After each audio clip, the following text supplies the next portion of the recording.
Beyond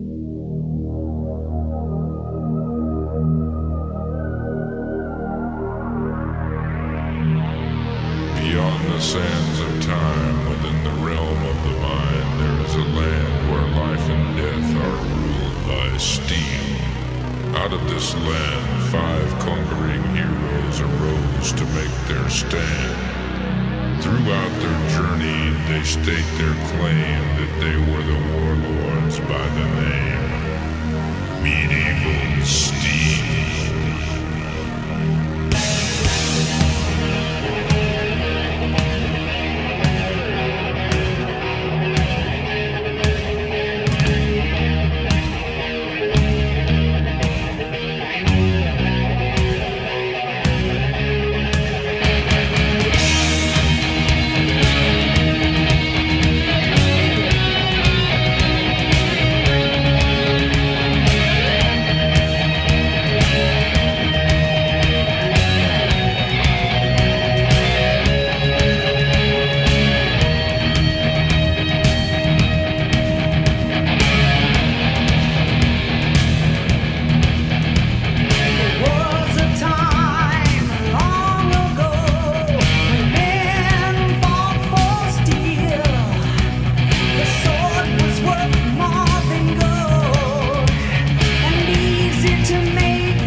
Also, many of you know our good friend Matteo Brongas from Vortex from Holland has died, and he was a very good friend of ours and a good friend of all our fans. And we even dedicated um, a drink on Keep It True for him. It was the Macho special. It was a double Jackie Coke at the bar, and this, of course, will go on forever. And the next time we can keep it true, we can do Keep It True. His wife Melanie will be there, and the whole Vortex band, and we will celebrate his life on stage with him for a few moments, and I hope to see you all there.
Hi, this is Marta Gabriel from Crystal Viper.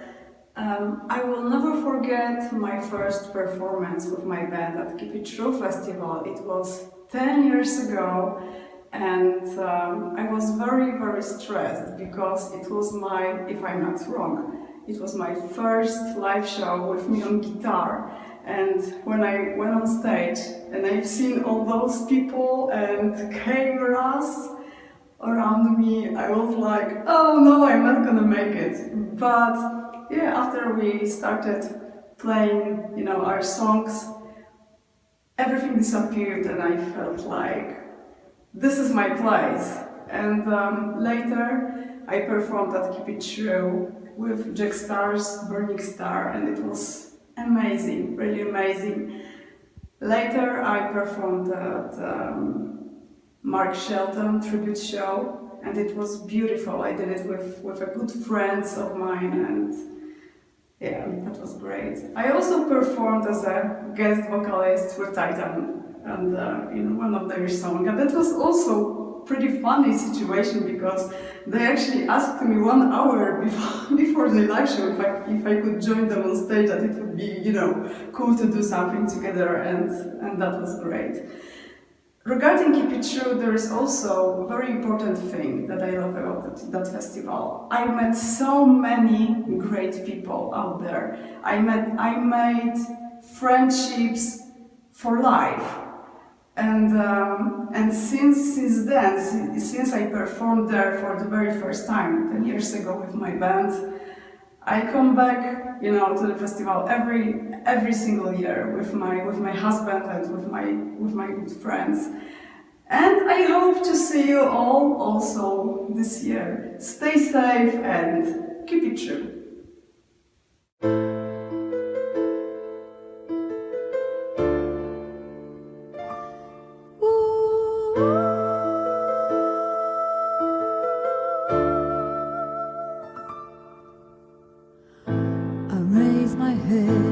Close my eyes.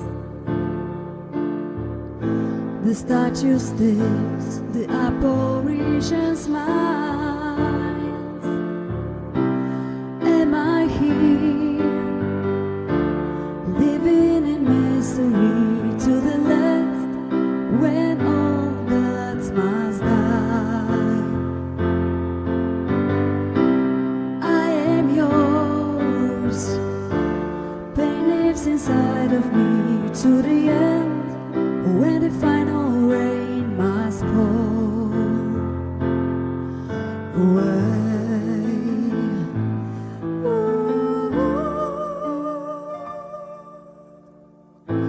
I raise my head, I say farewell. The solemn fears come and crystallize. Blacked eyes, shadows of misery to the end, when all gods must die. I am yours. Death walks inside of me for the last, for my requiem again.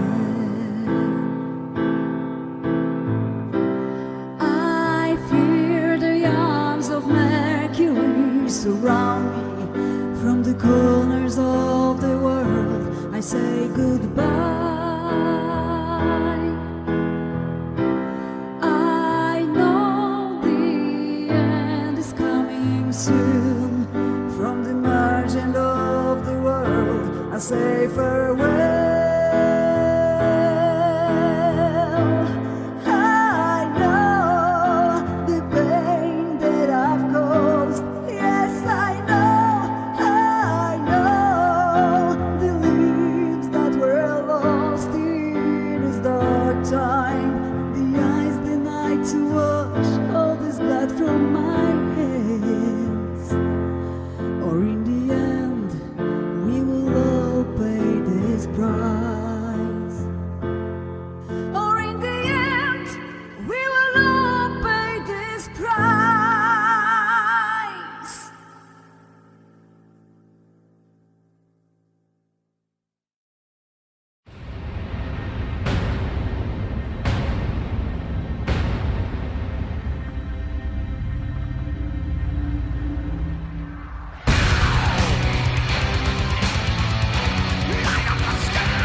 Keep It True Festival friends. We here in Verdant Steel hope to see you all again soon, once this mad season is over. Meanwhile, we hope this message finds you all doing well and living in the Kingdom of the Fearless!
Hey everyone, this is Ed LaVault from Explore. Quarantined in New Jersey, kind of like you all are. And I had just spoken to Ollie, and he asked me about some remembrances about Keep It True. We were invited to play Keep It True in 2009. We were quite honored to come over there, and it was pretty much a lifetime goal of ours to get there. And we couldn't believe that it was finally happening for us. And we practiced pretty much solidly for a year. We were sounding really good. Everything was on course. And then 10 days before Kit, I had to have my appendix removed, which caused a few problems. But unless I was dead, I was going to Kit. I didn't care. And we flew there, got there, everything was cool. People were so cool to us. And one of the funny things that I remember is the Friday night before we played. It might have even been Thursday, but we went out to dinner, and then we were on this like cobblestone street downtown, and we had no idea where we were. And we went to this restaurant and we ate dinner, and then after that we saw there was a bar right across the street, and there was no sign or nothing, so we didn't know what to expect. And we walked into this bar, and it was like 1986 in there, and it was all the people that were going to Keep It True the next day. And it was fantastic. We got to socialize with a lot of friends and people that we met and we're still friends with to this day. And it was pretty remarkable hearing people's stories and whatnot and how much the band meant to them. So it was pretty exciting. The show itself was great. I was in a lot of pain, but like I said, there was nothing that was stopping me from playing that gig. I pretty much had to be dead where I was going. And we played the gig, and it was fantastic. It was great to meet so many cool people, and some people that we've known forever, and other people that we made friends with then that we're still friends with today. And it was just a fantastic experience in every way. And it was a really, really well put together festival. We were really impressed with the professionalism and how nice everybody was that are involved in the Kit family. Ollie in particular, and then his gang of people. The food was great. Everything was great. We had the best time. So yeah, that was my Kit experience, and I would recommend it for any band that gets the opportunity. And I know I speak on behalf of the band when I say I hope everybody over there is doing well and staying safe, and hopefully someday in the future we'll get to see you at another Kit. All right, take care, be safe, be well. Thanks.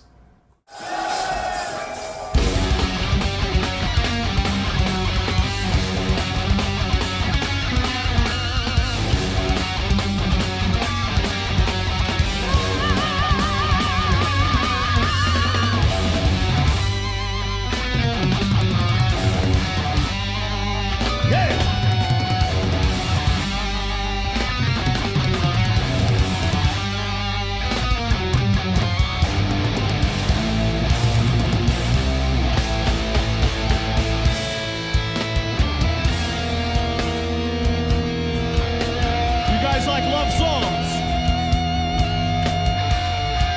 We got another love song, baby.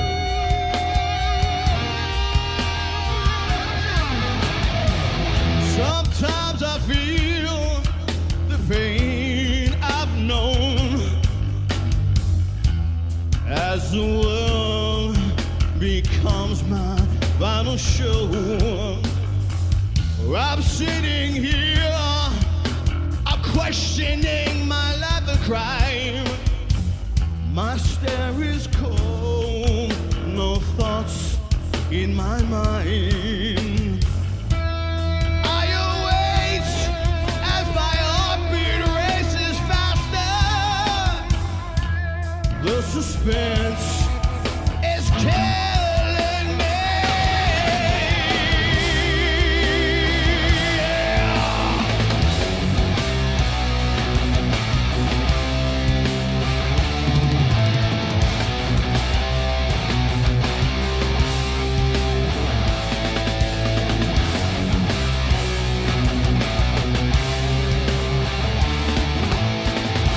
Now the doubts begin, stuck into my hole.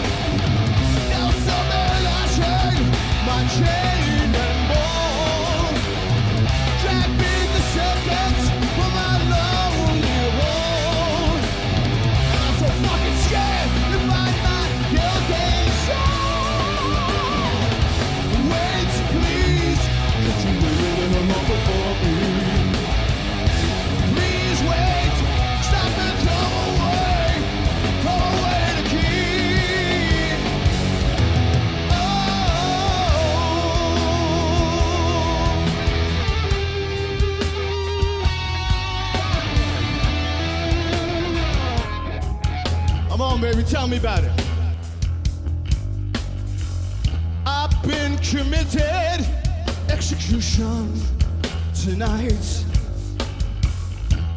As the world has been electric, my only life.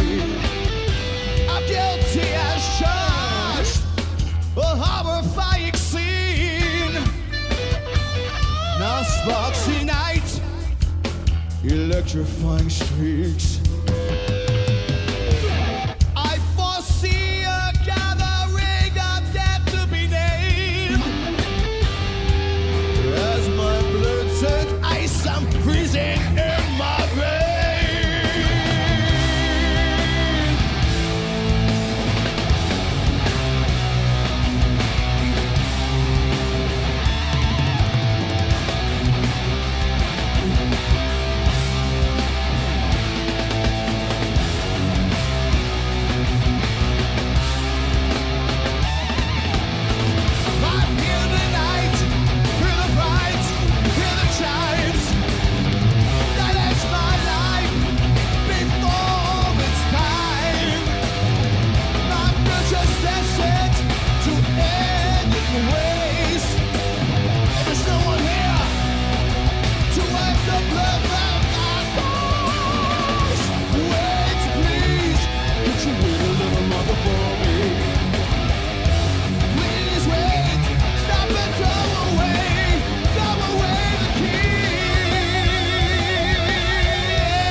Come on, baby.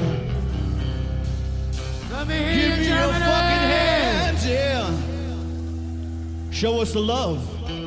Show me the love, yeah, yeah, yeah, yeah, yeah, yeah, yeah. 1, 2.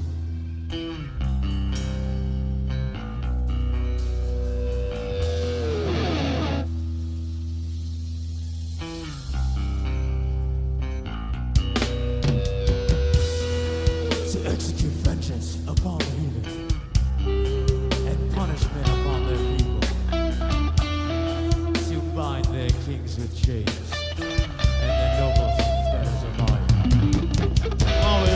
to execute upon them the judgment. Ooh, yeah. Ooh, yeah. Death Ooh, for yeah. you. Yeah, yeah, yeah.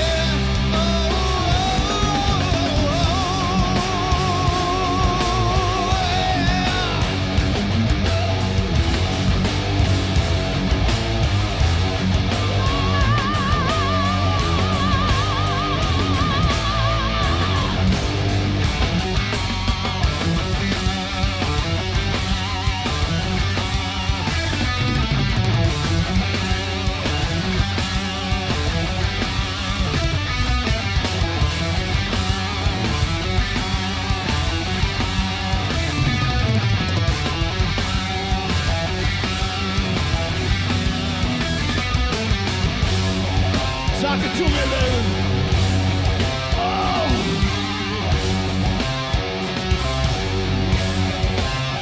Yeah, yeah, yeah, yeah.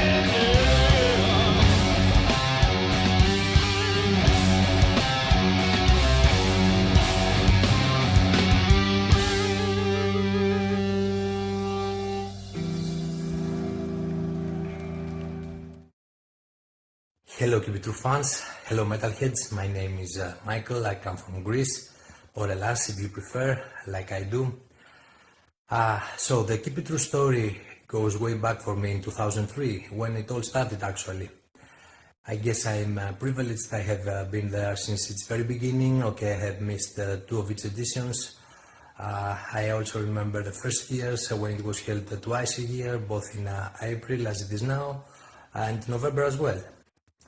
But what is this festival all about? Keep It True for me, it's the realization of what was about to explode nearly after 2000, let's say, in our heavy metal world. And what was that? The revival of the traditional heavy metal sound and attitude. You see, in the 90s, heavy metal music had turned towards new, more extreme genres and styles like Black Death and so on, leaving the classic heavy metal scene backstage, let's say, in the hands of those involved with the underground area. Do you recall the hard times before internet with all the fanzines and stuff? Exactly. And that was the right time for someone to do something like Oliver and Tarek did with Kidfest. How they did it? By bringing together on the same stage both the old guard, the pioneers of the underground metal sound, and perfectly combining them with the young, fresh, hot-blooded stuff of the so-called new wave of traditional heavy metal scene that was starting to flourish. The result was awesome. Keep It True was born and was there to stay. But Keep It True is also, apart from the main idea, of course, the bands, the music, the concert, of course, itself, is also a few other things. It is what is happening outside these walls, where we hang out with our friends, or we make new ones there, and eventually we all end up drinking 1 or 10 beers together, digging up rare vinyls in the metal market, sharing stories about music, artists, or even our personal lives and experiences. And that's the goal, to bring our metal community together. Kit is also about tons of battle vests filled with hundreds of patches, or the amazing t-shirts covering the whole spectrum of our underground music, or what to say about these tight pants or spandexes, the colorful spandexes. I love them. We love to dress like that. We love to dress like that. We love to party hard, bringing past to the present time, both bands and fans together. And it's really worth noting that among 2,000 to 3,000 people there, you only see a few of them wearing a Metallica or Slayer or even an Iron Maiden t-shirt. It's one of these things that distinguish Keep It True from other major huge festivals. Some of the best moments I remember from all these 17 years I go there will surely include our huge Greek Armada invasion in 2008, nearly 100 people. We went there at the anniversary edition of Kit number 10. Or how could ever someone forget in 2004, the sweat inside the warm-up tent and the freeze outside in the garden of George Mule in Oberballach. Epic moments for sure. In general, at Kit, I have seen almost all of my favorite bands of all times. If you leave aside Manowar, although Ross the Boss nailed it once or twice there, I have seen Warlord, Manila Road, Omen, Heavy Load, Sirith Uncle, Jack Panzer, Broca's Helm, and so many other great bands. Plus, I would also like to mention and not forget the great bands that played so far there. Bloodstained, Battle Roar, Dexter Ward, Secular Rage, Strike Light. Hope I'm not forgetting anyone. Anyway, coronavirus affected the whole planet. So did to our celebration of true heavy metal. But we will come back stronger and meet with each other again. See you guys at the next Keep It True, where I will be your DJ at the after show party. Stay safe, stay metal, and keep your faith true.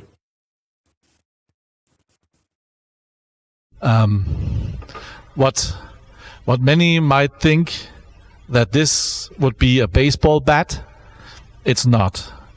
It's a very, very special drumstick, and it was used on stage when Manila Road played with muss ich nochmal anfangen, weil ich den Namen vergessen habe. Randy Foxe. Many may think this is a baseball bat, but it isn't. It's a very unique drumstick, and it was used on stage during that special Manila Road show by Randy Fox. And he used it. I think it used it for one song or something like this. I don't know. It's played actually, and he gave it to me with a signature, and it's not a usual drumstick, and it's really crazy to have someone playing with that huge drumstick actually. And but when you see Randy's hands, you know he needs this huge drumstick because his hands are like the hands of a giant actually.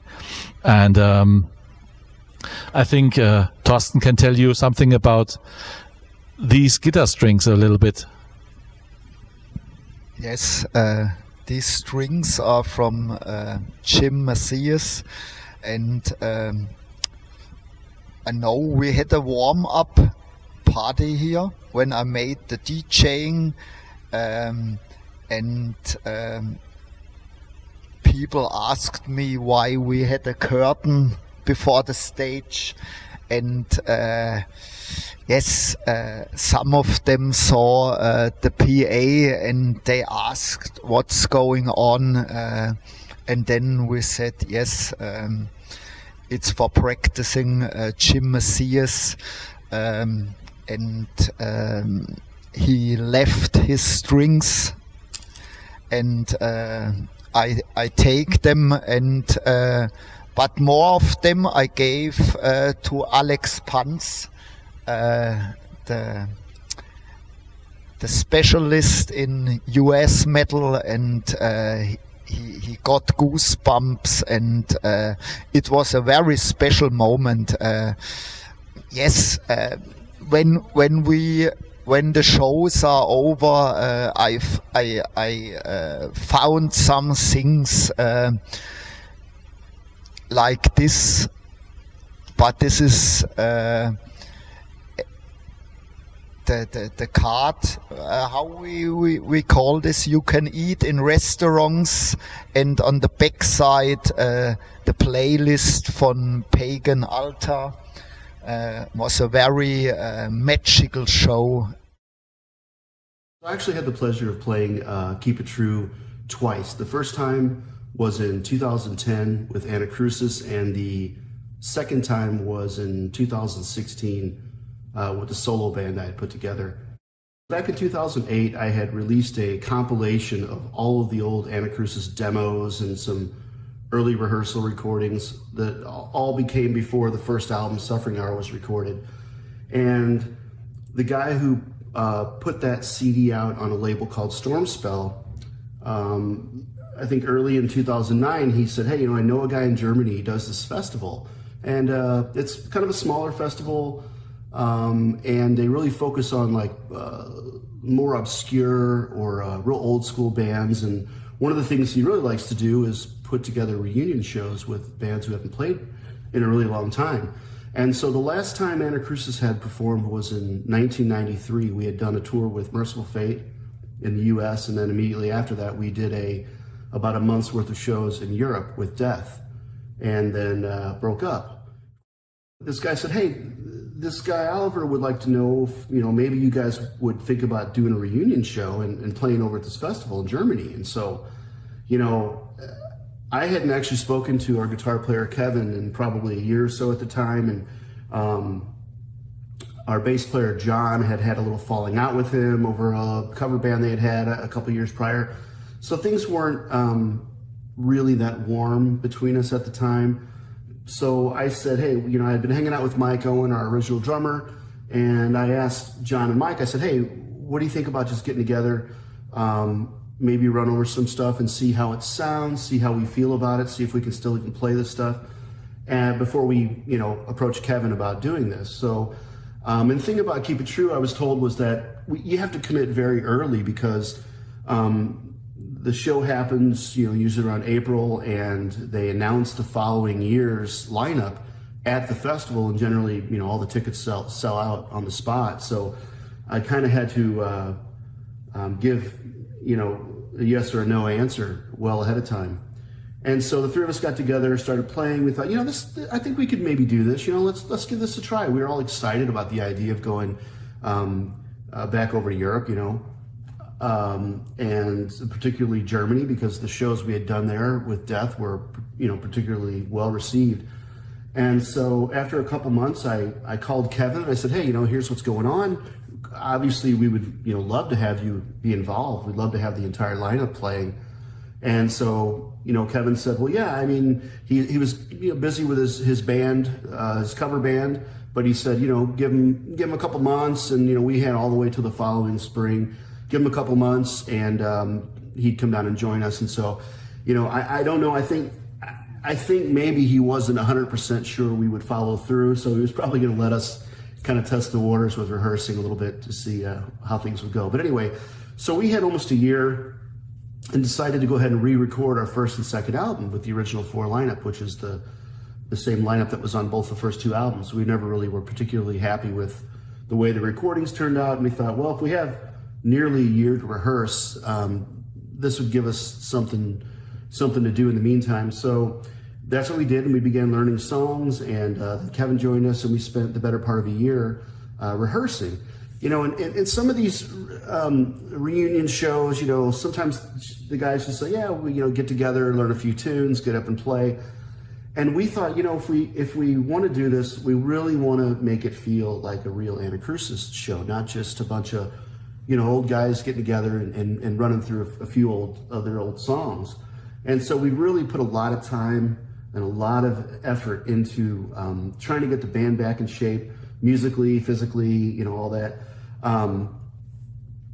And so, I can't mention 2010 Keep It True without mentioning the Volcano, which probably everybody has already mentioned. But so what happened was we had spent all this time rehearsing, did the CD of the first 2 albums together, and we were doing a warm-up show here in St. Louis about a week before we were supposed to head over, play in Germany. It was actually only maybe 3 days before we were supposed to fly out of St. Louis. So it was the Sunday before Keep It True, and I think maybe around Wednesday or Thursday of that week, I remember seeing something on the news about a volcano erupting in Iceland. And we were like, oh, okay, well, whatever. That's interesting. I remember joking like, with our luck, I'm surprised it wasn't, next week that happened, keep us from going, ha ha. And so I didn't pay much attention to it. And then, each day there was more and more in the news about, oh, so this thing's still going. Oh, now there's a huge dust cloud. Oh, now it's over Europe. Oh, now they're closing down the airports in Europe. And now there are no flights out of Europe. And we started getting kind of nervous then. In fact, I remember playing the show, and at that time we really didn't know if we were going to be able to make it over to the festival or not, because everything was just completely shut down. And so we played the show the Sunday before for the local crowd, and to warm up for things. And I remember we went ahead and packed everything up just like we were going to be leaving that Wednesday morning. We got everything ready, we got everything packed. It was really a minute by minute scenario where we, kept an eye on the news. It's like, is anything changing? It was a day by day thing. And then I remember going to sleep the night before we were supposed to leave. And at that time, we didn't know if we would be going or not. And as luck would have it, I believe our flight the next morning was on. And I think it was like the first one, at least from our area, that was heading over to Germany since this whole thing started. So it really worked out. Now, we were already excited to play. And then, of course, the idea that we might not be able to play, and then being able to, after all, really had us, extra psyched, because it's kind of like, something taken away from you and then you get it back, you tend to appreciate it even a little bit more. And so I remember, we flew over and we played the show, and it was fantastic. We had an amazing time. The people, the crowd response, everybody that was involved with the festival, we were treated great. It was an amazing thing after having not played really since 1993. It was a pretty amazing feeling again. And it reminded us of, some of those shows that we had done right towards the end of that Death tour. There's a moment at pretty much every show just before you start playing, and you're on stage, the drums are checked, the vocals, mics checked, the guitars, everything's working, everybody's ready, and everyone's in tune. and you just kind of hold your breath, and there's an excitement, and there's a anticipation, there's a nervousness, because you know once you start playing, you get a feel for what the show's going to be like.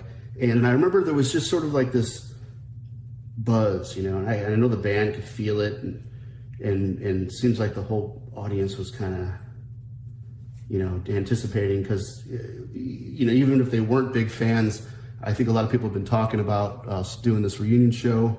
And so there was sort of a buzz there for sure, an energy.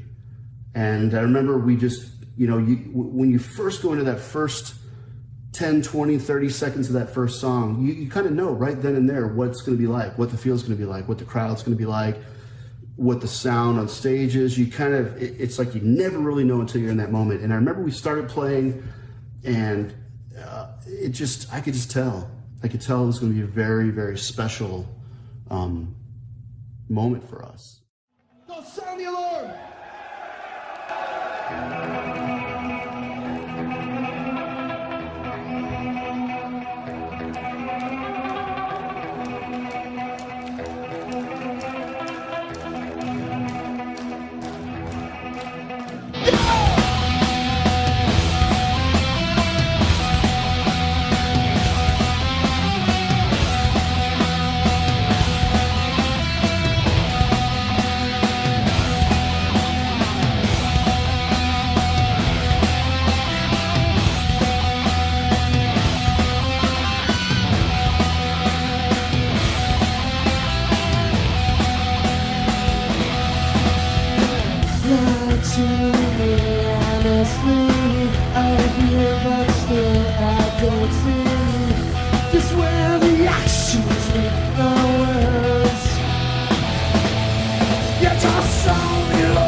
That be the masses and the guilt.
you truly care. The altogether different. You like the silence. I leave you alone beside. I leave you to what I might find. Something to understand. You swallow the highs. So you slip and hide. To live this guilt and sorrow.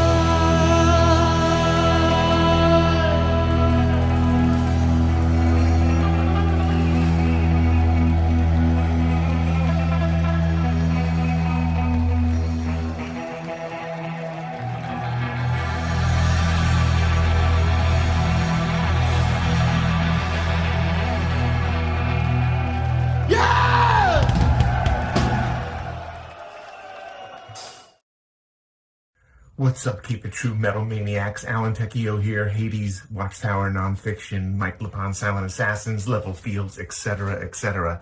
My memories of Keep It True, one of my favorite festivals to play. First time was a pre-party show with 7 Witches.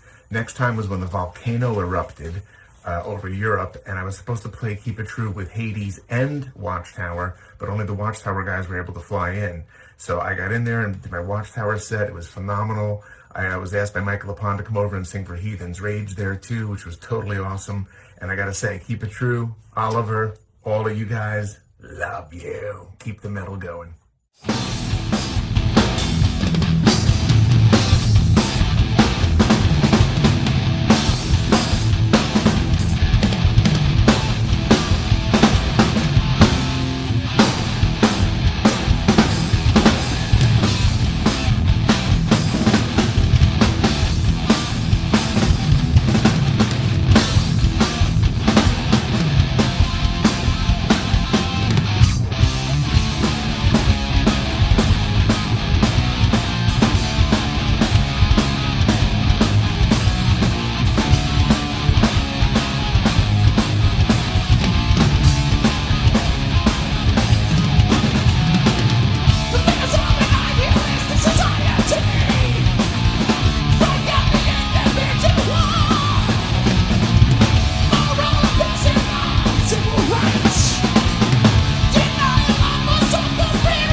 my Metal Minions. Here's Buddha Clay talking to you from my beloved hometown Innsbruck in Austria.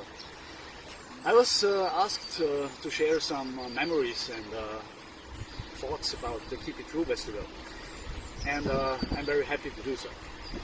Well, when I think back of the first Keep It True Festival, which was also the first edition in 2003, I can clearly remember when I entered that infamous hall in Lauda-Königshofen. It was for me like entering some kind of heavy metal paradise. You know, when you fall as a headbanger in battle, that's the place where you go to after your death. And what made it so special? It was not only the bands, the lineup, great, fantastic bands, but it was also the merchants who sold stuff which I haven't seen before. And on top of that, all the heavy metal maniacs, underground die-hard metal maniacs from all over the world, which came to this one place every year. And on top even of that was the very special atmosphere in that special hall. And all that was a great package. And Keep It True is not only about the music, it's also a lot about the people and the atmosphere. Well, after the first Keep It True, for me it was clear that I will come back, and I kept returning for 15 years. And over the years, more and more of my fellow metalheads here in Austria started to come with me. And over the years it developed into this kind of crazy road trip we were looking forward to the whole year.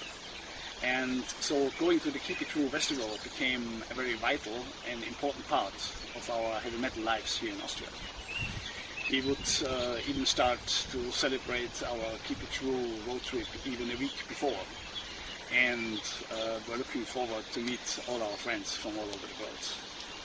And meeting the friends and enjoying the atmosphere became, with the time, equally important as the music, of course.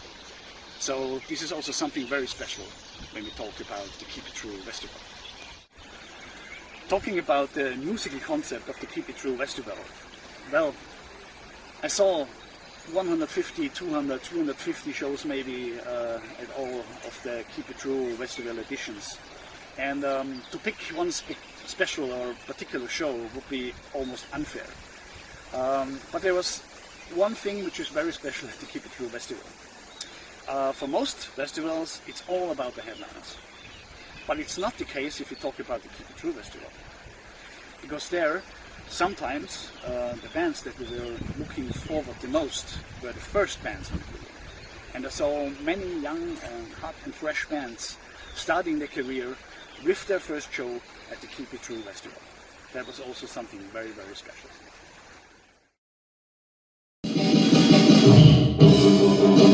Hello, the metal rockers. Well, that's coronavirus. I'm rehearsing at home, but I hope I can see the live on stage. I hope you enjoy this. Thank you.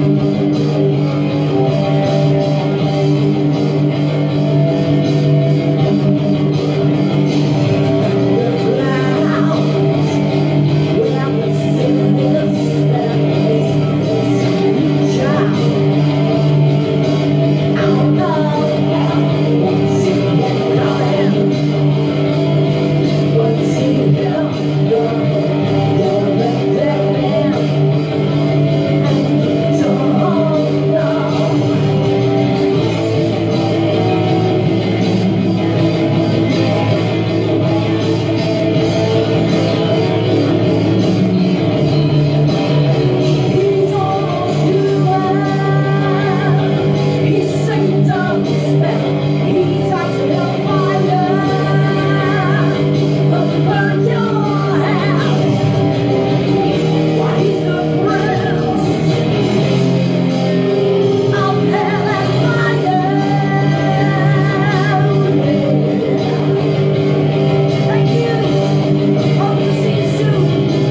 who passed away so suddenly.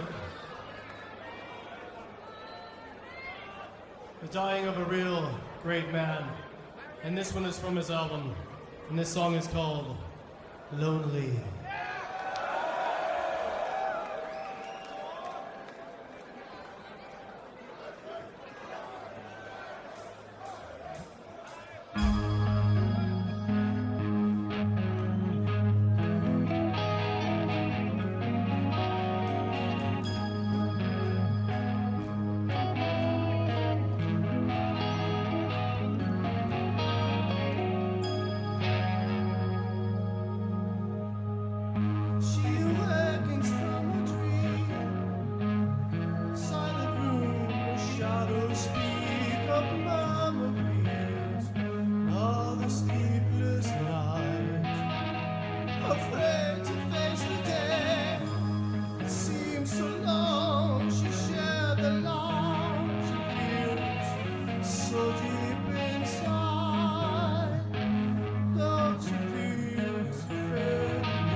Sometimes we do special gimmicks, some nice little things that others maybe don't do. And for example, on Keep It True number 10, we had Harry Conklin playing 2 shows with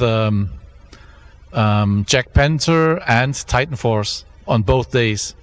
And to celebrate that, our artist Dimitar Nikolov, who is doing that mascot of the festival, the Tyrant, he painted Harry's face on the Tyrant, and we even made some cans. I don't know what's in there, maybe apple juice or something. I have no clue. It's not beer. But this was a very, very nice little gimmick, and I don't know if Harry even has it. I have to ask him. But if not, I have 2 of them, so he will get the other one. And yeah, it's sometimes the little things. We don't want to overdo it with this stuff, but I think it's fun, and people enjoy it, and we take care on the little things here, and we take care on the set lists. We take care on a special stage show. We take care on special lights, and for example, we built a little graveyard for Demon when they played here. In the very early days, on the second Keep It True, when the American Halloween played here, we bought a fence from a store here, and I took it to my home, and because it was light brown wood, it wouldn't have fit for a horror scene, so I painted the whole thing completely black. And we got some Halloween merchandise stuff, and so because the band is not, it's such an underground level that the band cannot bring it over from America, so we try the best we can do to make the experiences as good as they were in the 80s. And we built some skeletons for South Angle. We have that special like a castle stage set that was built from the very first day for Keep It True, and it's still existing, and we repair it from time to time because it was already damaged, but it's now looking better again. And these are always the little details we try to improve every time, and I think the people appreciate it because on other festivals the bands just play, and that's not the intention of Keep It True, because it should be an experience and not only a metal show, and that's maybe part of the little magic it has. Hey, what's up, metalheads, VR raisers around the world? You know, we were supposed to have the 2020 Keep It True this coming up now this week, and the world just got in the way. But I just wanted to share my experiences with this incredible festival. I'll tell you, this is for the love of old school metal, people that have been there from the beginning. People that dedicate their lives to it. I mean, it's a super special environment, and we've had some great shows there. 2011, we did sort of a reunion with some of the original members, including Mark McGee, and Tommy Sisko came back, and along with Carl's son Kevin, and Kevin Gorski, who actually just played it again with us last year. Some of you might remember that. Yeah, a monumental time, a monumental experience, and you know, life's going to get back to normal, or the new normal, maybe the new normal.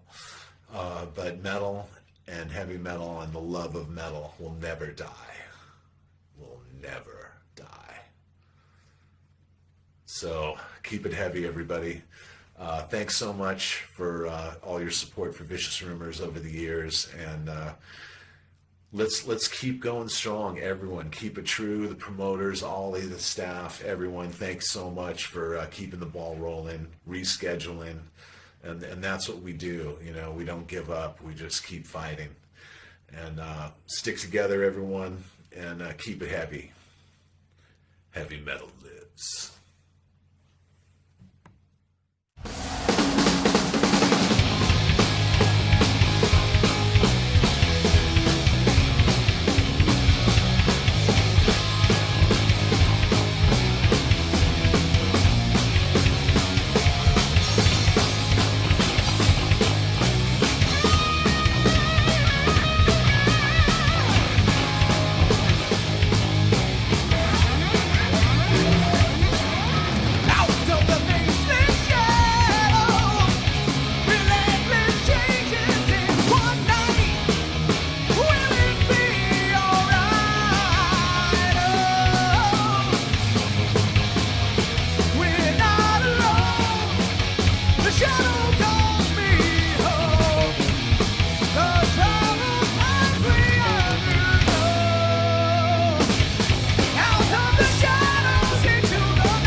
Hi, this is Andy from Battlecry Records, and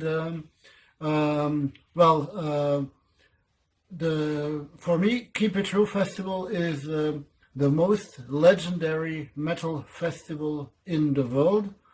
I'm attending the festival since the very first issue, and I'm always selling records and CDs there, but for that reason, unfortunately, I don't have the chance to see all the bands though, but it's always a great experience, a great pleasure to be there, because I meet so many people there that I usually, or many of them, I meet only once a year. And so I think without Keep It True, there wouldn't be many of these other festivals who go in, which go in the same direction, and also trying to find 80s metal bands and let them play now. But I think Keep It True was basically the first festival that did that. Oliver is always working very hard to get special bands that you cannot see anywhere else. And I mean, you can just imagine which bands we saw, like Curious Ungol, Heavy Load, Fate's Warning with John Arch. I mean, for me especially, the Fate's Warning show was absolutely fantastic. I think basically almost all the bands that people were really looking forward to see played in the history of Keep It True Festival. And for that reason, it is nowadays already a total cult festival. And I really hope that next year, when the COVID-19 problem will hopefully be over, that we will have at least one, two Keep It True festivals then. And I hope to see everybody there again. Hey, Ben Jackson from Crimson Glory here. Today I'm looking back at our 2011 live performance at Germany's famed and loved Keep It True Festival. It was an awesome tour we were on at the time. It was in April. It was a 25th anniversary tour of our debut album, Crimson Glory, self-titled Crimson Glory. The really cool thing about this tour is that we had all the original cast there, all the original members of the band, along with newbie lead vocalist Todd Latore, and we know Todd's the man. And we came out to Keep It True that day expecting a great time from everything we've heard, and it was a super time as we came in and looked into the room and saw the merch tables and signing tables and the atmosphere there. The fans and the people were revved and they were ready for Crimson Glory. And we were there to pound that day, and we did. So one of the cool things again is just playing all the good songs from the old early catalog, songs like Painted Skies, Burning Bridges, Some of Midnight's Shining Gems, and seeing people's reaction to these songs, people tearing in the front row. It was very emotional and wonderful. So I hope to be back and appear again one day, and Keep It True, and Oliver and everybody, keep it true. Thank you. It was an awesome time, and friends for life, man. Peace.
suddenly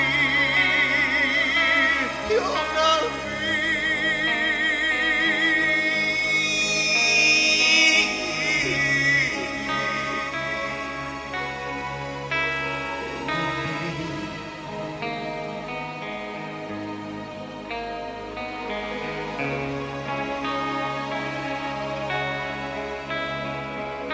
life in the attic.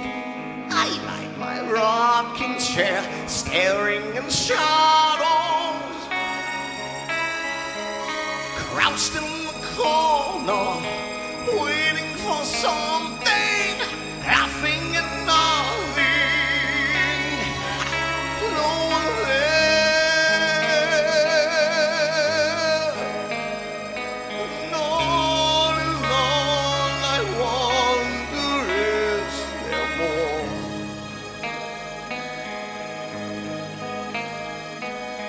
What is life beyond the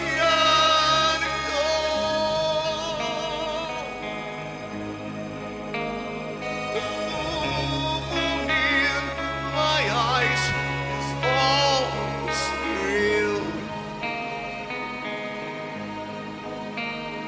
The mirror's lost reflection is in me.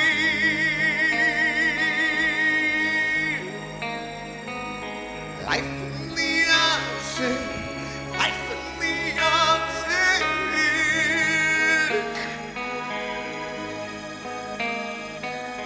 Life in the attic, life in the attic.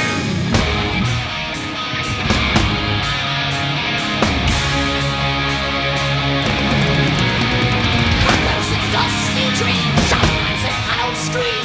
What our eyes are together. Now we be at the door. Can't take it anymore.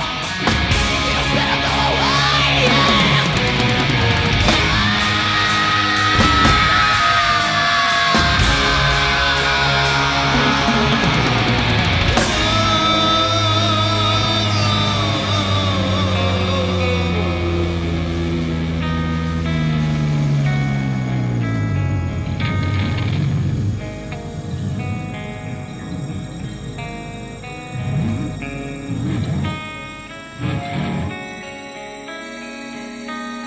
Johnny! Hey!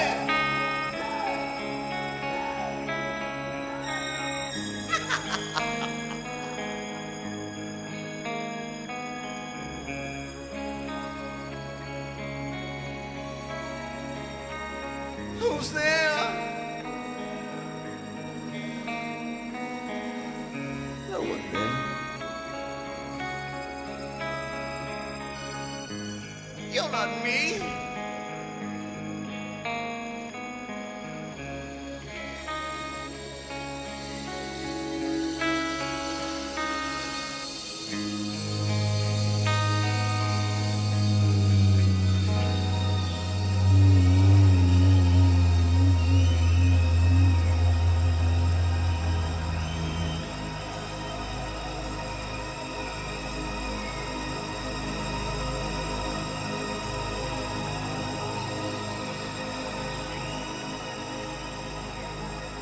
Thank you very much. That is Lost Reflection.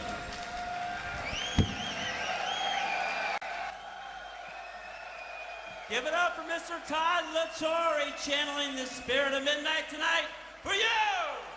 Let's hear it, come on! Yeah, hello Keep It True people. Also, I was asked to say something on the date when the original Keep It True should have happened. Now it's postponed to August, so it will be a hot Keep It True. Yeah, but for me it was always hot. I was there several times and I still have a problem remembering all the shows I played there as a drummer. For sure the first one was the New Wave of British Heavy Metal Tribute Show, which was my band Roxcalibur back then, with guests from several bands, heroes, and it was simply an amazing experience. and led to that, Roxcalibur with singer Alex Stahl became, let's say, pretty successful. We did 3 albums. Yeah, we played 2 times this new wave of British heavy metal tribute show, and I think in the year when the volcano in Iceland was responsible for several cancellations of flights, and some bands were not able to make it to Keep It True. Yeah, we played our only regular Roxcalibur show at Keep It True. It was in the afternoon, it was fun too, and it was great for us to do that. Yeah, then I remember, of course, being there with Savage Grace. It's good that Keep It True was in April, because we started in fall 2009, and we already played some shows before Keep It True happened in April. So we were, let's say, a lot better, and we felt like a band already when we did Keep It True Festival in 2010. Yeah, the next thing was Griffin, for sure. And again, one of my favorite bands. This unfortunately was a one-off thing. Even we are still in contact, and we were in contact after this happened. So, this again was more or less Roxcalibur with original singer Billy McKay. But after some rehearsals, I think nearly a week, we felt like Griffin, and I think we did a good job for Germans sounding American. Billy at least was happy, and a lot of people too. So I think we didn't do anything wrong here. And of course the other thing is, of course, Manila Road.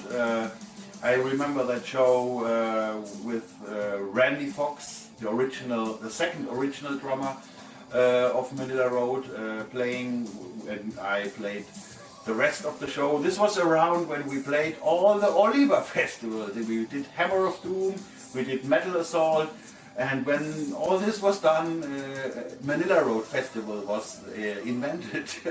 This thanks to Oliver, but he's not just a fan of the band, he's a friend of the band, and this is a completely different situation than just a band and an organizer. This is something totally different. Then of course it was great, it was fun. Even the reason to do that is not that funny, of course, but it's the Manila Road tribute show we did last year at Keep It True, which went really well. We had a lot of time, not a lot of time, but at least we had some time to prepare ourselves for this special show with all these guests, and it was unbelievable that it worked out so well. And I can tell you that Kali from Roxcalibur, Master of Disguise, he did the part of Mark Sheldon that night, and during the rehearsals and everything we all felt a special chemistry. So we will go on as a new band very soon, and I'm pretty sure you will hear something. And about Keep It True, what always impresses me, especially when I browse through when it all started, and that Keep It True really was the first festival bringing back that special underground traditional heavy metal in a time when it still was not that easy for that kind of music. I mean, after the 80s, the 90s came and destroyed a lot of things. There were good albums in the 90s, but still it was a hard time for what we all love, let me say that. I'm pretty sure some of you will understand or agree with that.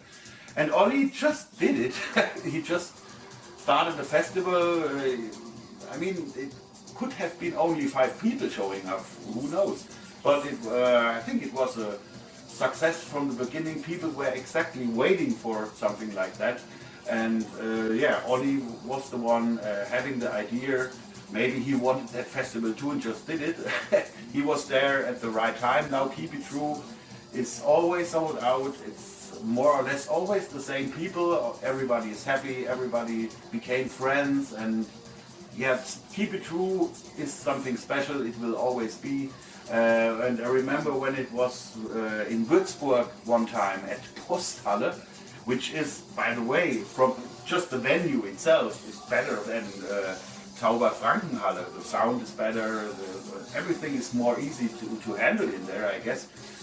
People still didn't like it because I can understand we all want Keep It True to be like it is and not anything should change at all. There are some changes here and there, and they are needed. Sometimes there's new laws or there's things that need to think over. He needs to think over, and yeah, everything was accepted by the fans, and because it was simply needed. Yeah. No, I think I talked enough right now. So have a nice. Now I call it pre-Keep It True weekend, and I hope we will all meet in August.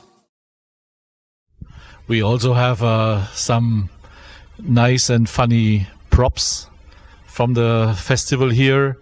It's not that many because most of these things, they go into personal belongings of the musicians, but sometimes we have some for us, which is amazing, but I'm trying to make everyone happy, so I don't insist on things to keep for me, and everyone in the crew and everyone helping around the festival, we spread these things everywhere, but a few things are quite funny and special. And for example, this Eddie mask, we used it when we did the New Wave of British Heavy Metal anniversary, and we had as a surprise guest, we had Dennis Stratton, the original Iron Maiden guitarist, and he played some Iron Maiden songs from the first album together with Roxcalibur, and it was an amazing set, and the complete venue was freaking out. And as a special gimmick, I had the idea that we use an Eddie for the Iron Maiden track. And of course, we cannot get a huge Iron Maiden Eddie on stage at Keep It True, so we had to do the low-budget version. And our friend Locke, Stefan Bernhardt, he dressed up as Eddie with this mask, and he ripped off his Keep It True shirt to look like Eddie on the first album cover. It was very close, actually. He looked very much like him, and but he usually does anyways.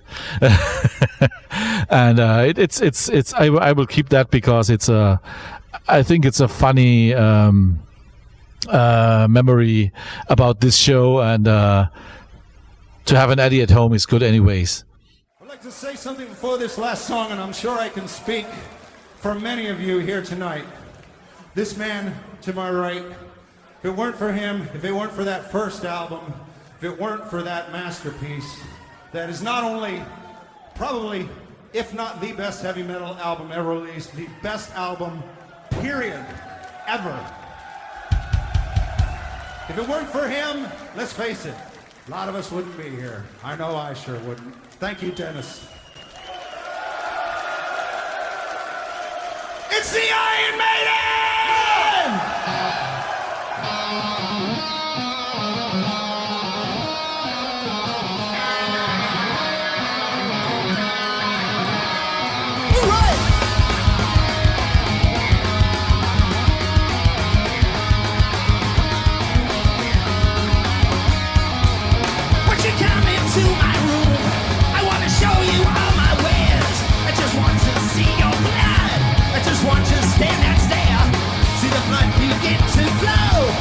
Falls upon the floor. Iron Maiden can't be bought. Iron Maiden can't be sold. All right.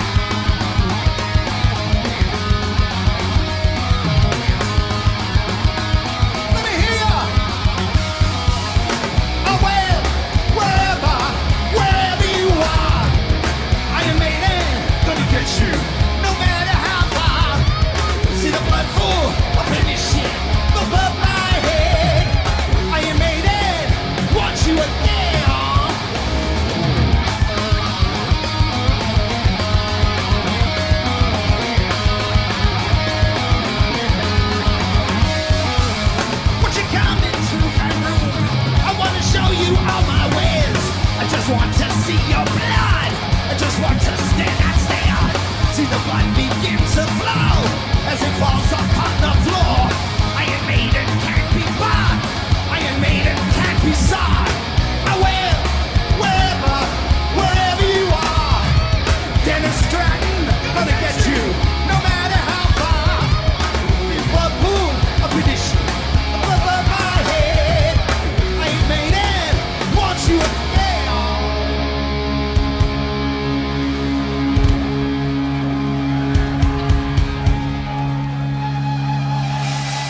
Let me hear you, Germany!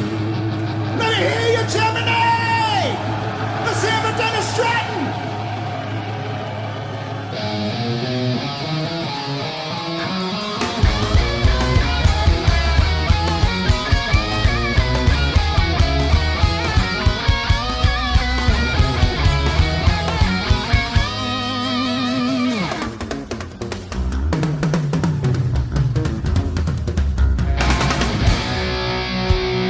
Here we go!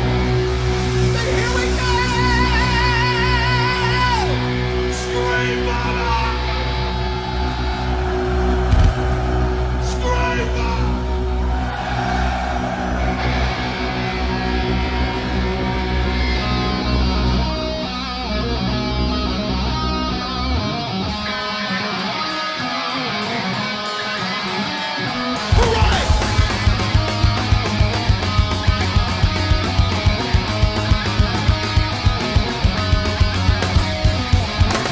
Come into my room.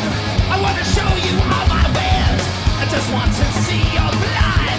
I just want to stand and stare. See the blood begin to fall as it falls upon the floor. Iron Maiden can't be bought. Iron Maiden can't be sold. But wherever you are, Iron Maiden's gonna get you, no matter how far. See the blood pool up in the shit up above my head. Iron Maiden, won't you yeah.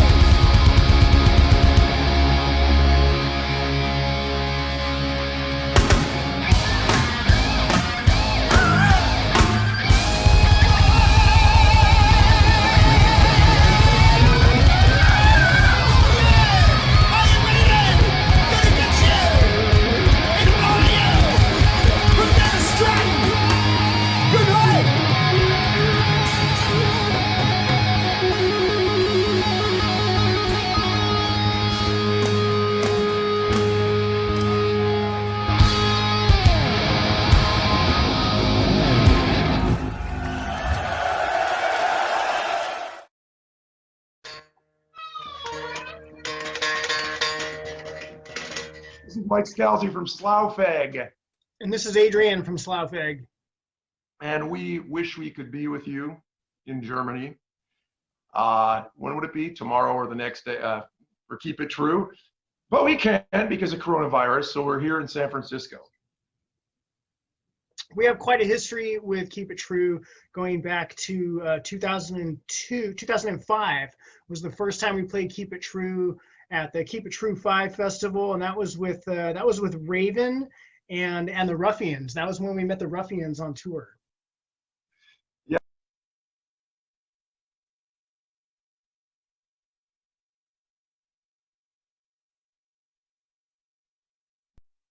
Yeah, that was pretty hot. That Raven was awesome that year. We played with the Ruffians Go Places, and oh God, was that when Bad Boys Cut Loose?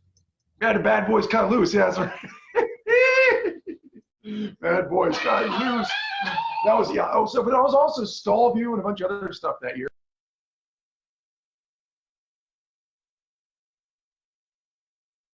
And when's the next one we played was 2012? 2012 at Keep It True 15. That was when they had the New Wave British Heavy Metal Tribute with Dennis Stratton and Tom Gaddis.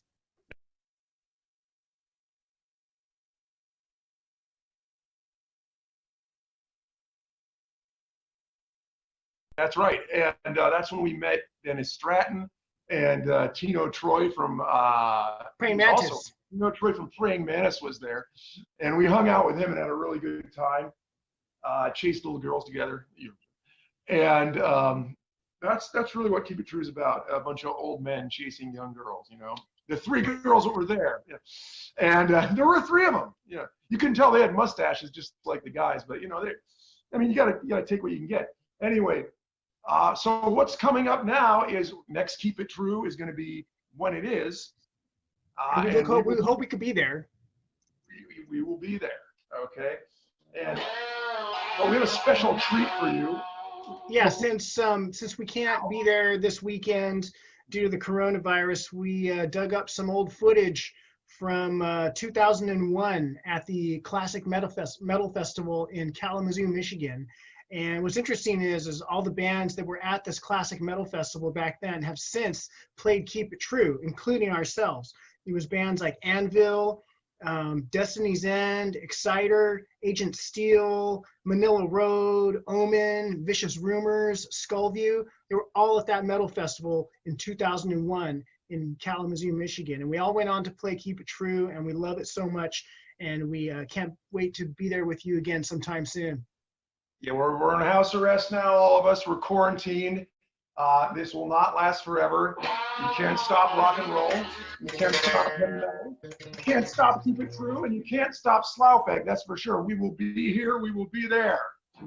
All right, we'll see you guys later.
in the mid-2000s, I started noticing online lots of articles, photos, and reviews of the Keep It True Festival in Germany. And I started reading more about it and saw they released DVDs every year. And at the time, I was a huge collector of DVDs, of live performances and concerts. So I started hunting down all the DVDs I could of the event. And for years, I would collect them. And in 2013, I was at a show, and one of my friends was saying he really wanted to go to the fest that year because the lineup was so stacked. And he had no one to go with them, and he asked if I wanted to go with. I'd never been overseas, but I knew if I didn't go, I would regret it to this day. So the next day, we bought our tickets, got our airline all set up, and 2 more friends joined us, and we were set to go. It was a really cool year as well because High Spirits were booked that year, and they were a hometown band from Chicago. And it was really cool to see a local band for us get a shot to play a huge show out in Germany. So we finally got out there in April. Walking through those doors into the venue was crazy. No photo or video could prepare you for that energy and experience when you first walk in and see the size of the room, see that stage, just thousands of people who are all passionate about the same thing you are with the music and just everything there. And I met so many great people that year, people who I still talk to this day, see overseas at shows, they come over here for shows, and it's one of the aspects about festivals that are so important is the people you meet. And at Keep It True, I made so many new friends, and it actually pushed me to be a little more outgoing and more sociable. But that year was also really cool because Medieval Steel played, and still that set was still talked about to this day as one of those moments where it was a perfect storm. When they played that song, Medieval Steel, the energy in that room was unmatched. That place was like singing along, grown men were crying, my arm here was on end sticking up. It was such an experience that can never be forced or copied or constructed. It was just a moment that I was so grateful to be a part of. And after it was all said and done, I knew I had to go back every year to see shows overseas. And I was lucky enough in 2017 to go back to the 20th anniversary of Keep It True. And again, it was that top to bottom of the best of the best. And I think what makes Keep It True so special for a lot of people is the quality. There's no filler. There's always big headliners, special appearances, special one-off reunions, best of the new bands. And I think it's what makes it, such a great experience that everyone's there for this high quality 2 days that, it's unmatched. So hopefully, once this virus goes away and it's all under control and we can get our lives back to normal, we can get back out there again to see this great festival continue on for years to come. Because the last thing we want to see is any of these shows go away and go down the drain.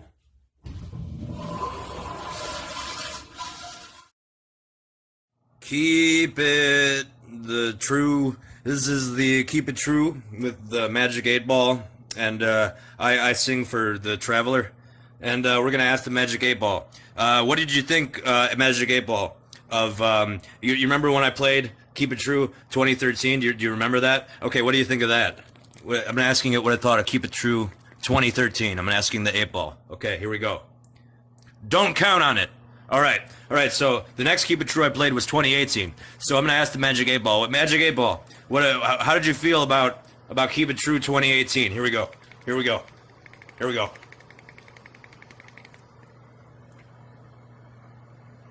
Oh, the suspense.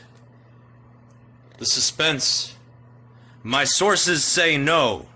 This 8 Ball is playing hardball. That's what's fucking happening right now. All right, this is, all right, 2019 Keep It True. This was the one with Traveler. A lot of fun. Magic 8 Ball. Tell me what you thought about that. Tell me what you thought about the third time I went to the Keep It True Festival, Bestival, Crestival. Very doubtful. See, it doesn't even believe I was there. That's how cool Keep It True actually is. This magical device does not even believe that I have attended or ever played. So, you must understand the magical feeling that is associated with the Keep It True and the magical feeling that we all get when we all shake our magic 8 balls and ask about our various fortunes. And yeah, this is I'm gonna ask this about a lot more things this year because clearly it's very reliable. So I'd like to thank the Keep It True, Oliver Weisenheimer, and I'd like to thank Oliver Cluster, Barth Unit, and I'd also like to thank the Jackie Lee Mann, the guy that worked the sound. Actually, fuck, 8-Ball. What do you think of Jackie Lee Mann and his work making the Keep It True Gymnasium sound really good? What do you think? Outlook not so good. Look, man, this harsh critic, okay? This isn't me talking. This is the Magic. You know, Magic's the harshest critic. I've heard that said before in the past. And you know, Keep It True. I just want to say that you know, maybe the 8-Ball is giving you a hard time right now, but I think, you know, the COVID-19 is probably giving you a worse time. And I hope that all gets cleared up. And yeah. Once again, yes, we are borrowed time. We have another new song that you might have not heard yet. It's called Of Nymph and Nile.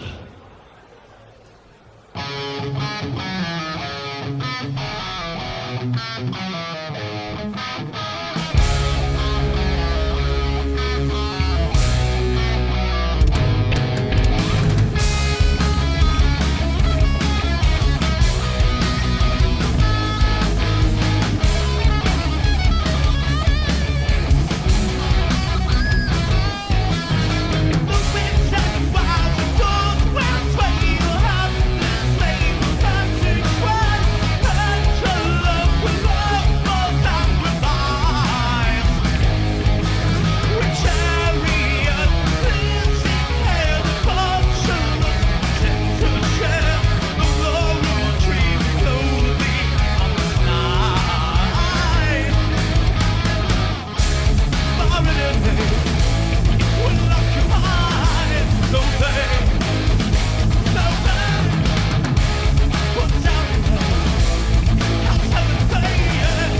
we had other special moments here in Didikheim when band practiced for the main festival. A special moment was in 2012 when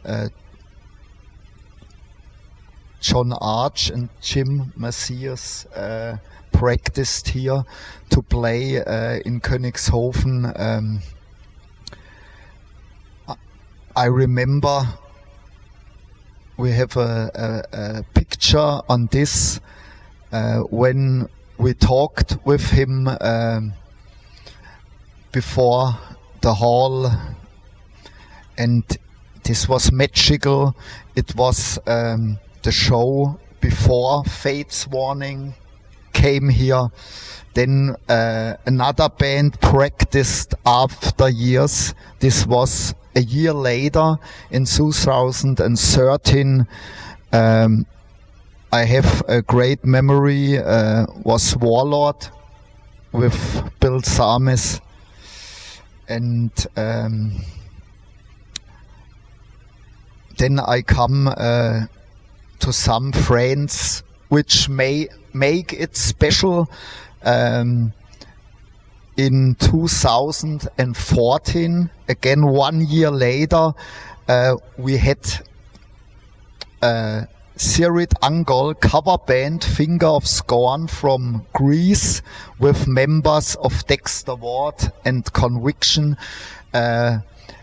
with Manolis Karaseris Manoli, which became a real good friend. Oli knows him longer than I, but such a great person.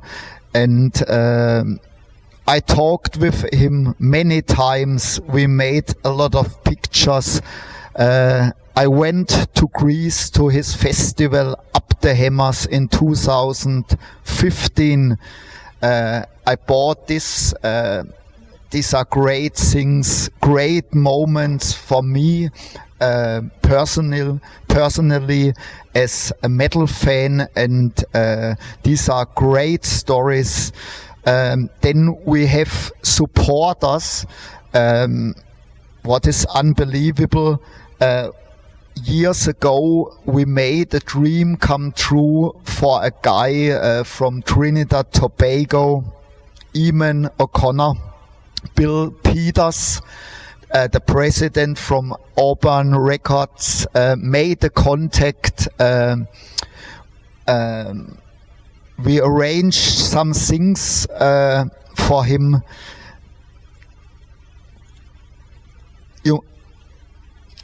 I have an article from the local newspaper. They made a text about him. The only time I get money at a festival was from him. $1 from Trinidad Tobago, and he was 2 times here. And yes, for me it's unbelievable. He saw the Kid Festival in an internet cafe 11 years before. He went here. It was a dream for this person, and we had a great welcome for him. I stay in contact for him. I hope he could make it someday. For this year, some guys from Nicaragua asked me to arrange some rooms. They bought tickets, and because of Corona, it can't happen in April. We hope for August, and they will make it definitely. And this is the spirit of Keep It True. Hey everyone, this is Bart Gabriel from Skull Records, from Gabriel Management. My relationship with the Keep It True Festival started something like 20 years ago, because to be exact it was 17 years ago, so a lot of time.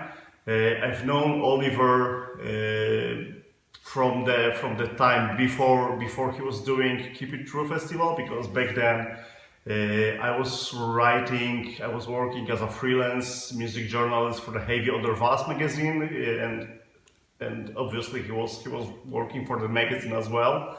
So we got in touch, we kept in touch, we've known each other, and when he announced doing the first edition of the festival of Keep It True, I offered my help because it was something very unusual back then. I offered my help in promotion and stuff like that. So this is where and how it all started.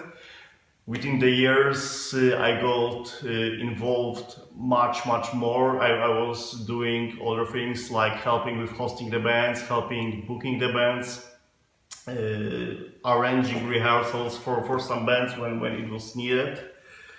So yeah, at this point I can say that Keep It True became a huge part of my life, huge part of what I'm doing on a daily basis.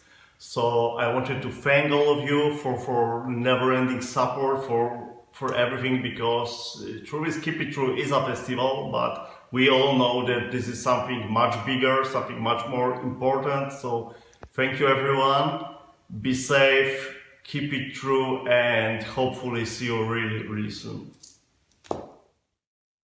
Hey, this is Todd Michael Hall from Riot 5. Wanted to send out a greeting to all my Keep It True Festival brothers and sisters.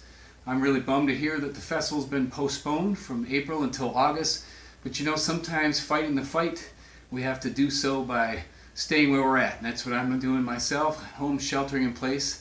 But in the immortal words of Mark Reale, shine, shine on through the darkness and the pain. Shine, shine on, warriors.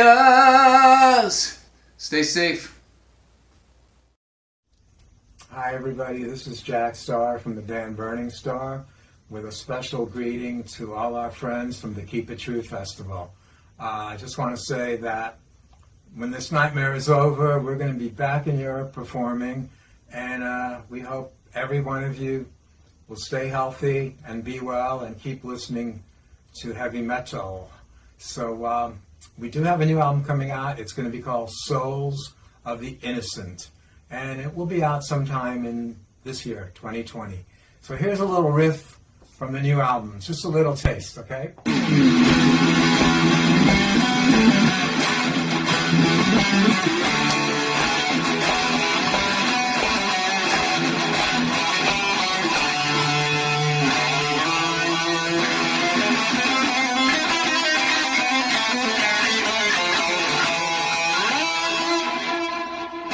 Stay healthy, everybody. See you soon.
Nothing to lose, yeah. I will keep the flame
I'm Kerry Scarborough, and I've been asked to tell you what it was like playing the Keep It True Festival in 2013, the Medieval Steel song in particular.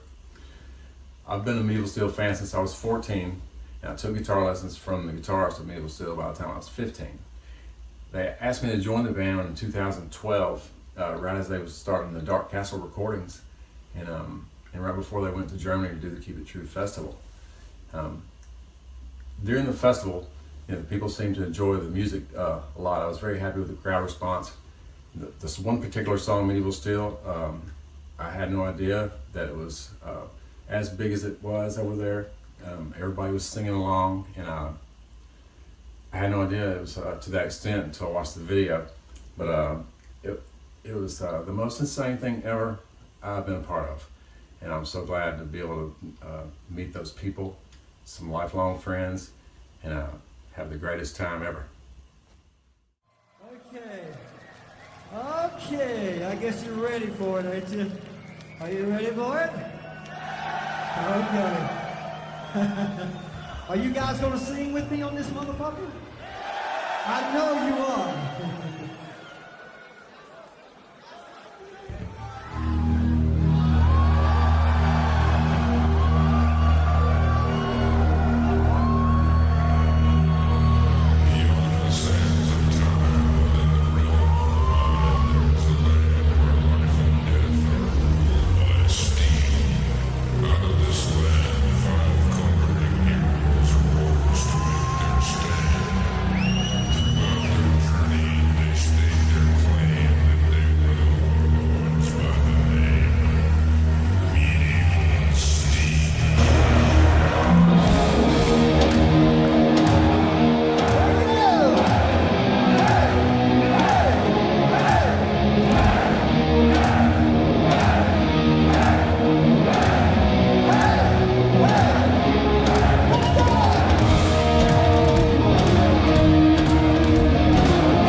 Back in 2003, Oli Weinzauer told me he wanted to do an old school festival. I wasn't really impressed about the lineup in the first place, but when I saw that Omen was playing, I was going like, man, we have to film that somehow. We need a DVD out of that. I just started with a program where I can edit more than one camera together. Because I was filming since like 87 or something, but I never could use more than one camera. It was all just bootleg stuff. And I wanted to progress a little bit. So I took the opportunity to drive up to the festival, and of course I didn't have a crew or anything back then. It was just like me, and I think I had like 2 cameras. I set up one on the side of the stage, and I was filming like in front of the stage. And then there was another guy, Rainer Krugenberg, who was also filming, so I could use his material. So I was there in a brutal heat. It was in July. It was terribly hot. Filming 12, 13 hours non-stop in a row. All bands from first to the last song. And afterwards, I was driving home. But then at home, the real work began. I had to bring everything together, mix it, and try to make a halfway decent DVD out of that. I mean, I can't watch it anymore because I think it looks terrible. But it's a contemporary witness. So, and I'm proud to say that I've been there from day one, and I still love to do it. On the Act 3 festivals, I had 1 or 2 friends helping me out with the filming, but we figured out I can't do it like this anymore. So on the 5th Keep It True festival, I was starting to recruit some crew members, some people who are interested in filming, holding a camera, having some fun.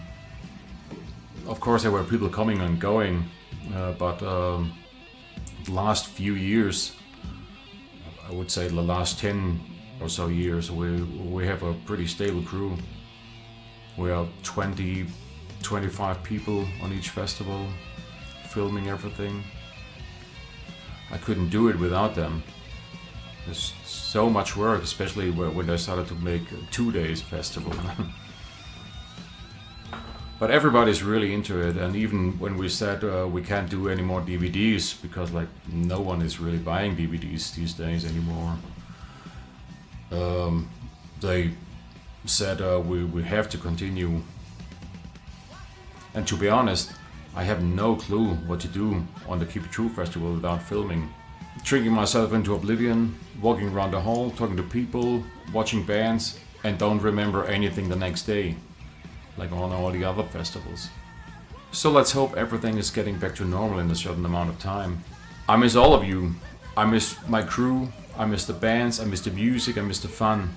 But we will get through this, and we will be back. So I'll see you on the next Keep It True festival. Stay healthy. Cheers.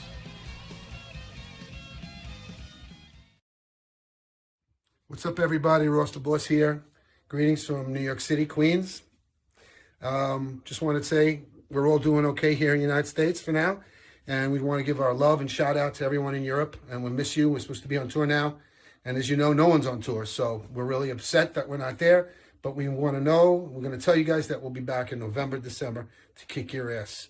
Anyhow, I want to talk about the Keep It True Festival and what a great thing it was to me and the bands that I'm in, right? So I want to give a special shout out to Oliver Weinsheimer and Tarek and the guys at the festival that had faith in me to come back and play those shows. The 2006 one was great with my new band, and then we got signed to AFM, made 2 records, New Metal Leader and Hailstorm in 2010, and that brought us back up to 2016. And Oliver said, please play. And I go, well, who am I going to use as a band? He goes, well, there's this kid there. His name is Mike Katoya, and he lives in your neighborhood. And I go, yeah, I know Mike. I'm already producing his band with my nephew Lance Pornwolf. And so he goes, well, you want to play? And I go, yeah, we're going to play. So, you know, we did a couple of rehearsals in the United States, and we went to Germany, flew into Frankfurt, and I was totally disguised.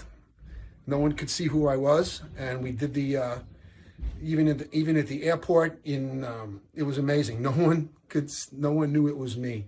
And I said, this is going to be a secret because we were the special surprise guest at the festival, and no one had any idea of what was going to be. So we get to the hotel, and no one knows my band, and it was funny because I just had the hood on and the sunglasses and my hair pulled back. No one had a clue.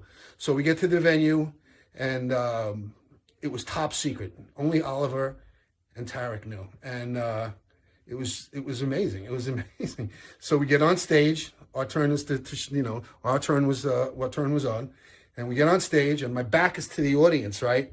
And I'll never forget. I'm still in everything is all covered up. So my back's to the audience. I take off the sweatshirt, take off my sunglasses, take off everything, and I turn around, and the crowd goes, Ross, it's Ross the Boss, and it's like, oh my God. And then we started playing, and we just lit the place up.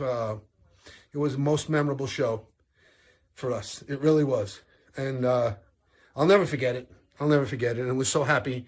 And one of those special moments in my life. And it really, it launched my career back into Europe. And, well, you know what happened. So the boys were great. And, they didn't want to tour. They didn't want to come tour Europe like I did. So I got the band that I have today. Mike LaPond, Mark Lopes, and Steve Bolognese, the new Ross the Boss band. But anyway, if it wasn't for Oliver Weincharmer and Keep It True, none of that would have happened. And so my love to you guys, and my love to Keep It True Festival. Hopefully you'll see us again there. And we're going to have a great time once again, okay? So remember, Ross the Boss band, we love you. Keep it true. We have one more song to share with you all tonight. One more.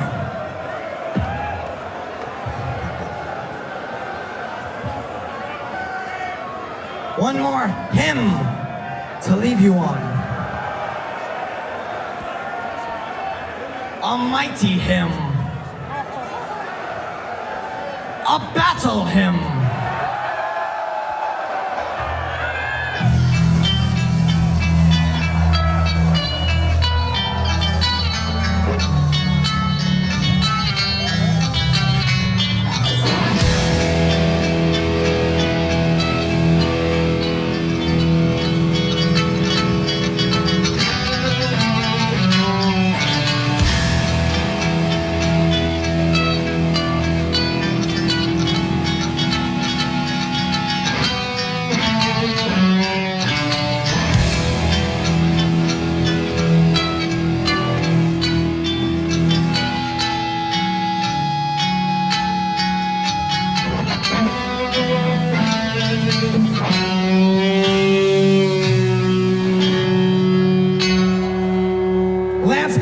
On the drums.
the battle we ride. We crossed the starlit sky. None space, none time will catch the wind. Strange losses, then died. We crossed the starlit sky, and still no space and time will catch the wind.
Hi there, this is Frank, and we're gonna talk about Keep It True Festival a little bit today. And yeah, this is a festival. Well, first I have to admit I haven't been there from day one, so I'm not gonna tell you now that this has always been spectacular from the first year ever. Well, maybe it was, but I haven't been there. It was more like, while working at Rock Art magazine, we had people going to Keep It True Festival and telling me, oh, it's quite a cool festival. You always have some special bands you haven't seen in a while, or you maybe have never seen before. That you're playing there a lot of time traveling into the past, so to say. But I thought, yeah, oh, it's cool. We have people going there. I don't need to go there. Until the year came when they got Anna Cruises. Okay, that's how they got me. Anna Cruises, yes, I definitely wanted to see them. So that was the first time I went to Keep It True. I can't even tell which year it was. Not important anyhow. So when I got there, I finally realized things about this festival are a little bit different than a lot of the other festivals. Starting with a venue, an indoor venue with a lot of windows, so you have daylight until 9 o'clock in the evening, so which is, I think, rather unusual. But you get used to it. After a while, you figure, okay, this is the way it has to be. This is Keep It True. Okay, so you get used to it. And what you immediately recognize is it is a very special crowd. That's for sure. I mean, how to explain? You have, on most of other bigger festivals, you have people going there wearing their Harley Davidson shirt, wearing their fun Bart Simpson heavy metal shirts and all kinds of that stuff, which is fine. I mean, everybody can wear what he or she wants to, but on Keep It True, everybody is wearing a heavy metal shirt. And not only a heavy metal shirt, we're not talking Metallica. I mean, nothing wrong with Metallica either, but wearing a Metallica shirt and Keep It True, you're going to be an outsider. So everybody's wearing underground metal shirts, specialized shirts, even the ladies. You'll hardly find anybody who's not wearing an underground metal band shirt, which tells you that these are really dedicated people who go there to the festival. And you can talk to almost anybody about any band. I mean, you'll have a beer with somebody and you talk about him, about Accent Star, and he or she will know Accent Star. While on other festivals, hey, how do you like the new Accent Star album? Who? No. So you can talk to pretty much everybody about any band, which tells you that this is a very special crowd, and you're gonna have very special sets of clothes. Especially in the past 10 years, there has been a lot of very original special shows, bands you would have never thought you would ever see them again or ever see them in your life, like Seraph Angel, for example, or still remembering the Magic Nights of Fate's Warning doing the Awaken the Guardian album, or the Arch Matthias show. I mean, I've never seen so many male people cry like when they played the Guardian song. I mean, Guardians it's called. Amazing. And yeah, tons of other stuff. Aria from Russia. Never heard of that band before, basically, to be honest. And then they came there and played such a killer set, and you wonder, well, where have I been all my life? Why do I have missed that band? Yeah, I mean, of course there's criticism as well. I think it would be lovely if they would sell proper beer one day in there, which I guess is somehow not possible because of some deals, but not important. And there's people who would say, they should probably stop bringing in those bands from USA who had an EP release in 1984, which nobody cared about back then. But instead they should have some of the really good German, Danish, Austrian, Swiss bands that are around. But hey, that's up to the promoters. I mean, it's their festival. They have to decide what's going there. And it's doing well. It's sold out every year, so they're not doing that much wrong. So yeah, Keep It True. Always worth a travel. Very special festival, very special moments. And I hope it's going to happen very soon. I'm really looking forward for the next time, and I'm sure I'm going to see you there. See you. Hey guys, this is Stacy Savage from Savage Master. I just want to take some time and reflect on when my band Savage Master played Keep It True Festival. I want to thank Oliver Weinsheimer for inviting us out. It was our first time in Europe and our first time in Germany. We had a blast. The fans were ravenous. Everybody seemed to know so much about us. It was unbelievable.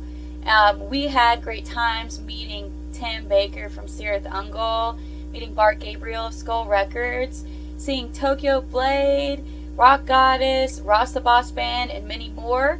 I just want to wish all of you guys well, and stay safe and keep rocking, and let's come out of this stronger than ever before.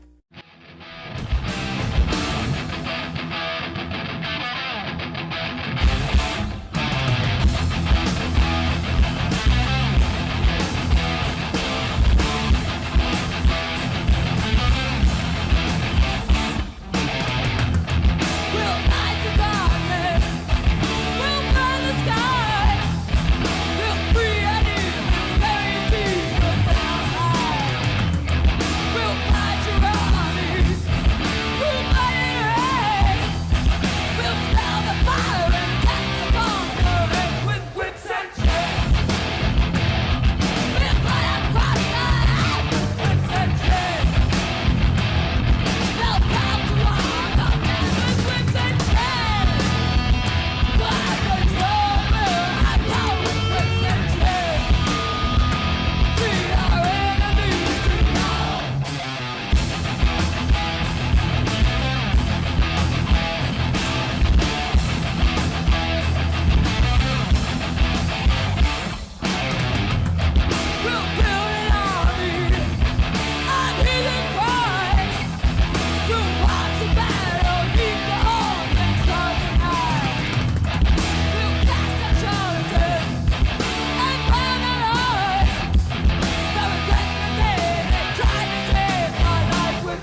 an amazing thing for people who weren't with Keep It True from the beginning are these Keep It True history books. These were done by Jowita Kaminska from Poland and now Italy. And she did an amazing job with compiling all the events that happened and all musicians telling about their experiences at the festival, and you see all lineups from the past. And these are now 2 editions. And Jowita, she also painted our warrior that had been with us since the early days. In the meantime, we switched over to our new mascot, the Tyrant, and but she's still doing these history books, and they are amazingly done with great layout and great print, and it reaches up to 2016. So I guess the next one will be out in maybe 5 or 6 years or something. But if you can still buy them through her, she's still selling them. She still has some left. So if you are interested in the history of Keep It True, you can see amazing pictures, amazing quotes from all musicians playing here. And there's also some background stories and really, really great photos. And I really love these 2 myself a lot. And this is the essential part of the festival too.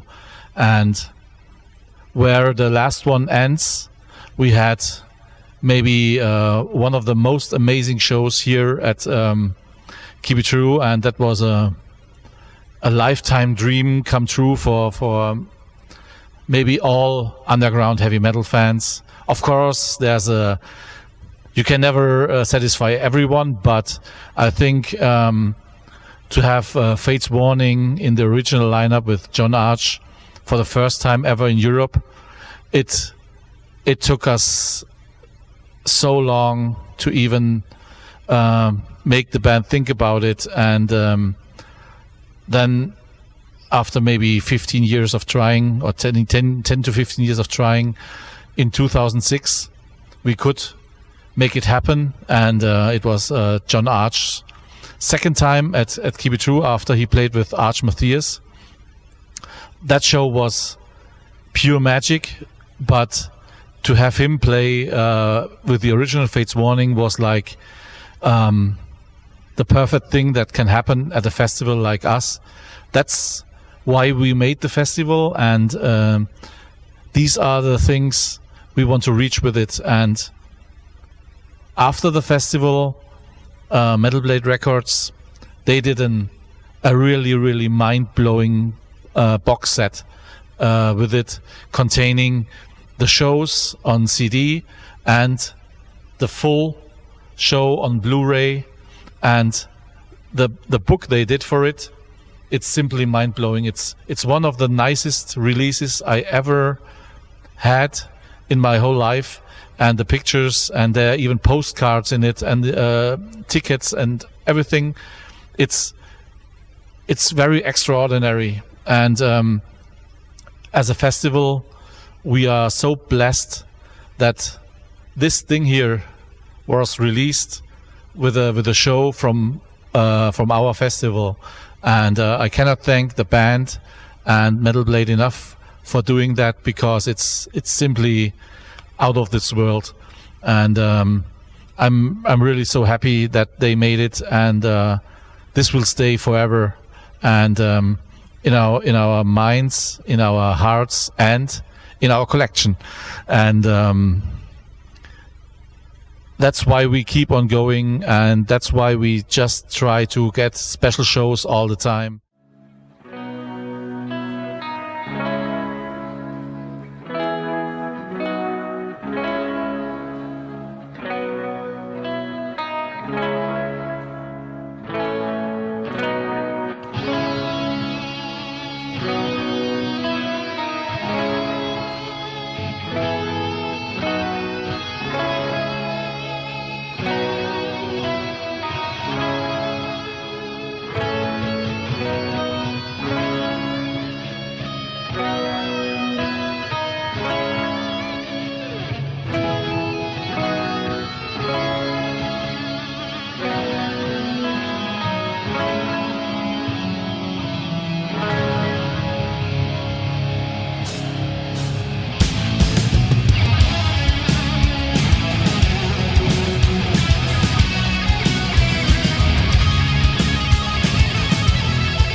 first time I was at Keep It True was in 2005 when Slowfag played there.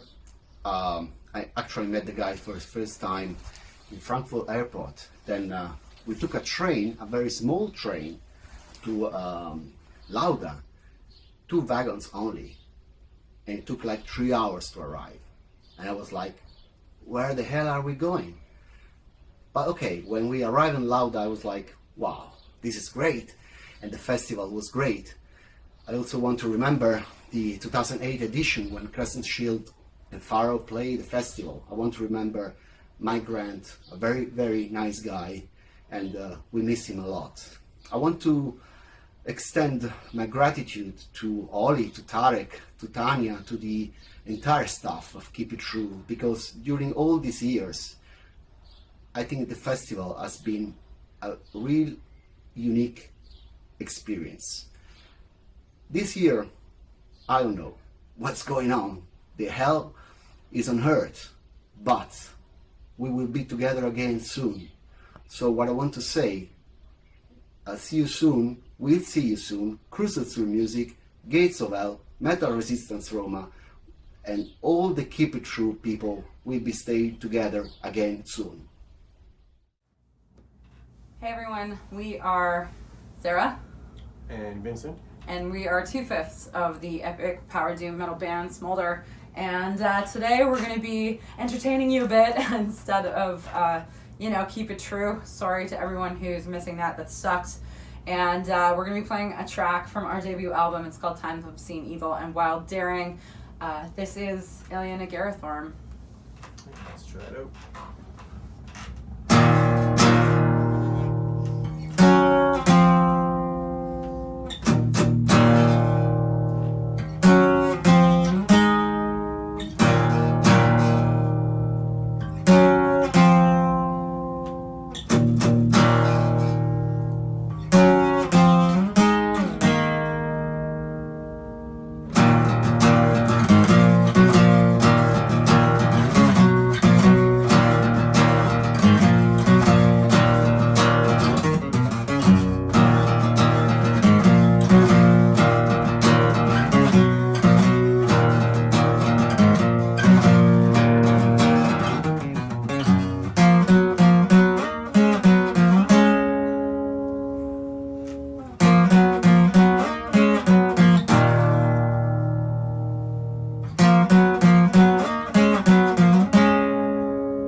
Champion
master merge as one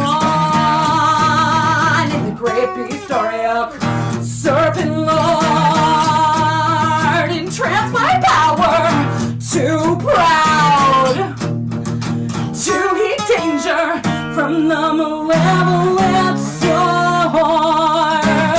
possessed by great power, cursed iron of the ages, the mighty storm bringer,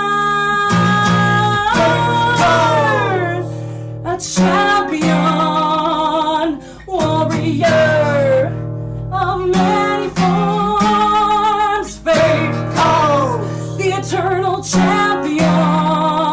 The multiverse is one.